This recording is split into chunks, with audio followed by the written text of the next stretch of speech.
When it comes to Dying Light, for those who haven't watched anything about this, talk a little about this world and what's going on. So Dying Light is an first-person action survival game. It's an open-world game. It has a dynamic day and night cycle of gameplay shifting from day to night. So during the day, you would mostly spend time, exploring, looting, completing quests. But when the night comes, the whole thing shifts. I mean, you become the prey, and it's pretty much about surviving before the sun rises up. We feature a lot of melee combat. We also have firearms. But the thing that we're most proud of is our system called natural movement. It pretty much allows you to get on top of anything. Like it seems like it's within the reach of your hands, you can get on top of that. So all maps are open vertically.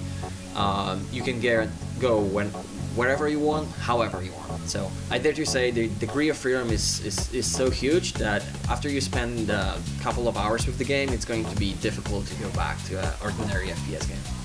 What are the challenges of trying to push the zombie genre forward today?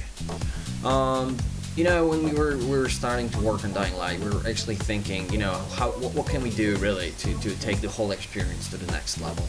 There's a lot of zombie games, so we really tried to make Dying Light a totally unique experience. And I think, with this really huge open world game, the Dying Light is the biggest and most ambitious game we did so far. Dynamic day and night cycle, and this absolute freedom of natural movement. I believe this is something completely unique. You'll never find. You won't be able to find an experience like that anywhere else. Can you talk a little about some of the enemies, especially how they will change from daylight to night? Sure. I mean, we only showed just a couple of them so far. So we had biters. These are the fellows that you can see over there. They're pretty slow. They don't pose much threat when they're alone, but when there's a group of them, you gotta be careful. I mean, it's an action survival game, so you have to pick your fights.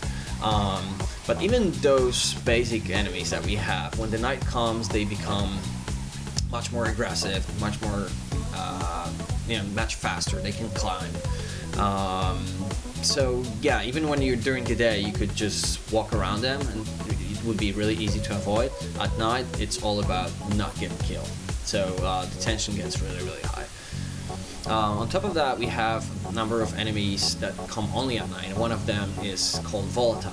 Now, these guys are real badasses. They are fast, they're agile, they can climb better than you. So you don't really try to fight them. If you see them, you just run for your life.